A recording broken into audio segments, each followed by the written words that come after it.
Welcome to English 9. I'm Mrs. Cody and I will be your teacher for this year. I also want to welcome you to high school. I know it's an important year for you as you start your high school career. So I'm here to answer any questions pertaining not only to this class, but also to high school in general. And hopefully that's what this presentation will do. Do keep in mind that you will have a quiz over this presentation the next class period. Getting started with the 5 basic rules that I have here.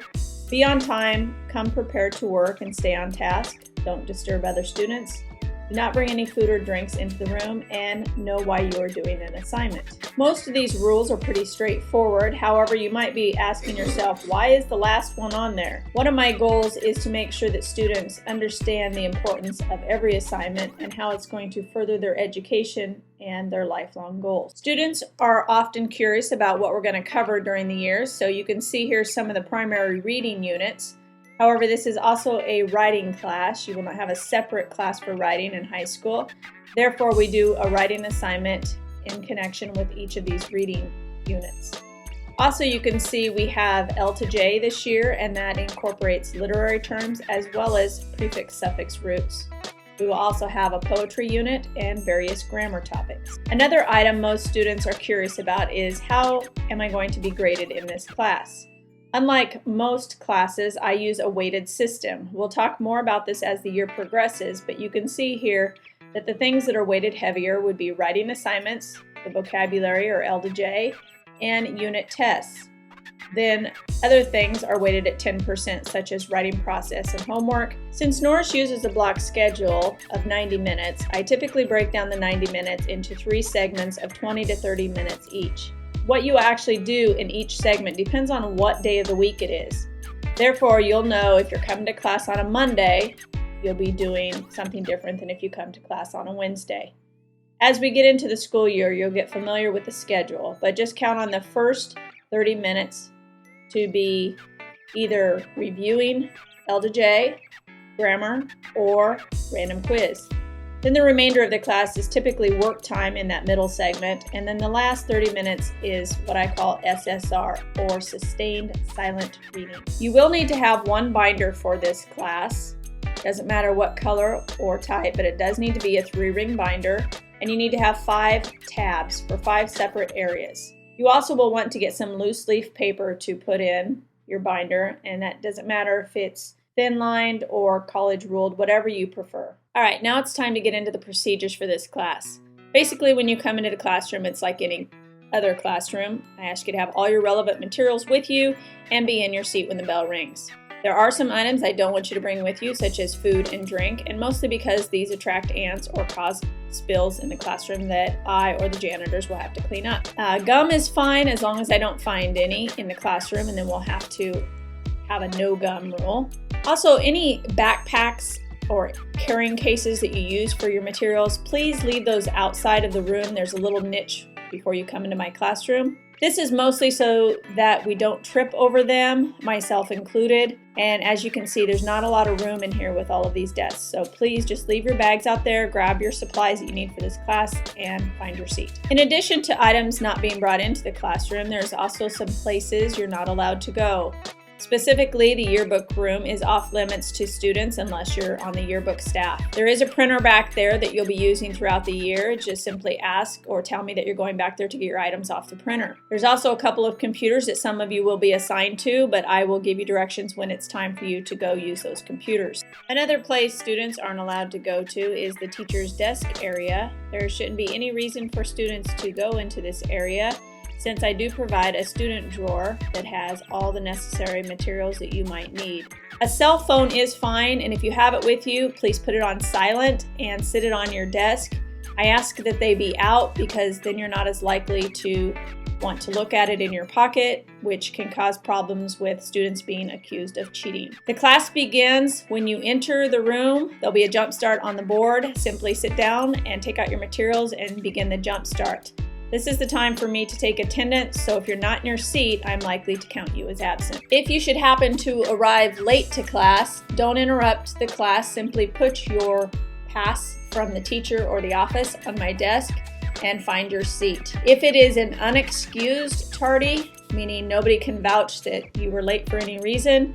You will have to serve a 15-minute detention.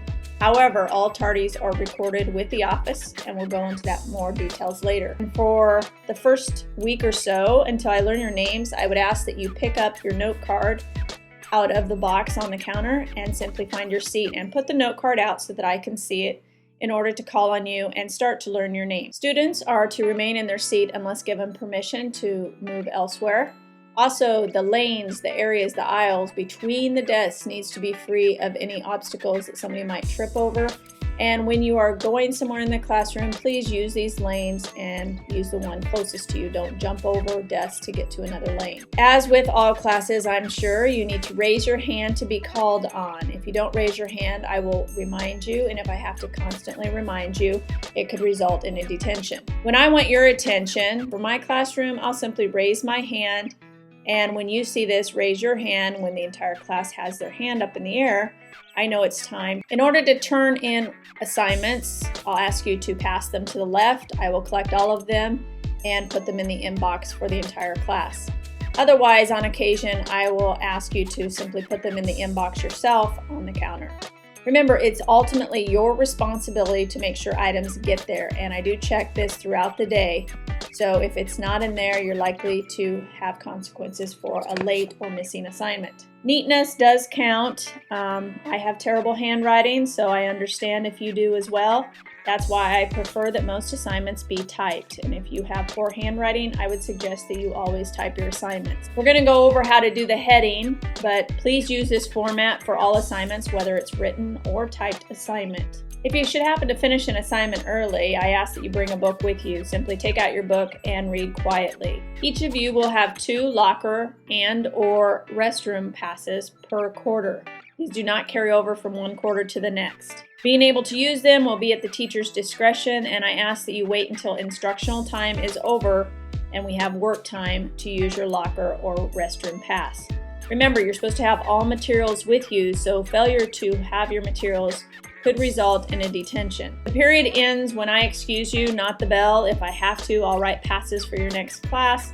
So please do not leave the classroom unless I have checked to make sure everything is completed and the room is back in order. Also, standing next to the door outside the classroom is not permissible. I know some classrooms allow you to stand by the door waiting for the bell to ring, but there will always be something more we could be doing to get the classroom back in order or prepare for the next day's assignment. I understand that students will be gone on occasion, whether it's expected or not, so we need to go over makeup work. It's ultimately your responsibility to make up any work that you missed, whether it was planned or not. Each of you will be assigned a 12 o'clock partner who's responsible for making sure that you get the homework that you missed that day. You are also responsible for knowing about any quizzes or tests and being prepared for them. If you miss a day and we review for a test, you need to find out the material that you missed. There are several places where you can find out about a missed assignment, and I ask that you check these before you come see me during IAP. Most of them are posted online. I use Google Calendar, and you can sync this with your own calendars, with your Microsoft Outlook, with your telephone. It's very convenient, and it can even send you reminders to let you know about various things. I also put things on the board, so you can just come in and check the board before or after school, or I give them out verbally during class. So there's really no excuse for not knowing when something is due. I encourage you as a freshman, though, to use an actual planner until you get familiar with your own system of writing things down. I know some of you don't like to write things down. You'd much rather have it on your phone. That's fine, whatever system works for you, but I strongly encourage you to come up with some way of keeping track of all of your assignments for all of your classes, not only this one. All homework must be turned in when it is due. If not, you will suffer the consequences. Grammar does count in this classroom. This is an English class, and part of my job is to make sure that you have an understanding of the grammar rules and how to apply them. It should go without saying that cheating is unacceptable. However, copying somebody else's work or plagiarizing something else that you found on the internet is also considered cheating. If you are caught doing either, there will be severe penalties, such as given an incomplete or dropped an entire letter grade. If you're ever curious about where you stand in this class, I do upgrade my PowerSchool frequently. So please check there before you come see me and have me check PowerSchool. Most of you know how to do this. If not, check with the office, find out how to do it. I do use group work quite a bit in this classroom, and there's a variety of ways that I use to put you into groups. Until I get to know you, it might be simply turning your desks or numbering you off. However, once I get to know you, it's typically based on your strengths or things you need to work on. Here's a quick rundown of the behavior plan, some consequences. First of all, I'll give a verbal reminder and ask you to follow the desired rule or remind you of the rule. I might also take away class points. I might issue a detention, could contact your parents or guardian. I might remove you from the classroom, or in the worst case scenario, send you to the office. There is often some confusion between tardies and detentions, especially at the beginning of the year. So I kind of want to go into detail about, first of all, tardies. The first offense is recorded with the office. In fact, every offense is recorded with the office, whether it's excused or not. That's part of my job, is to record it with the office in PowerSchool. For each infraction, you will serve a 15-minute detention if it is unexcused. That can be served before or after school, and you can set up a time with me. The first and second offense, you can serve with me.